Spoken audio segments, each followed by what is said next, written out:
And that concludes the rear bumper.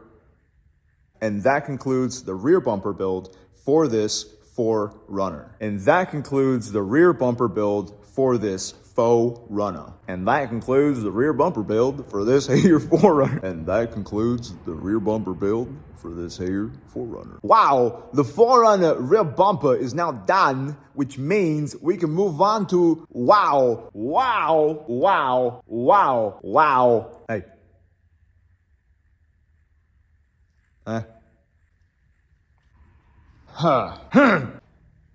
And that concludes the rear bumper build for this 4Runner.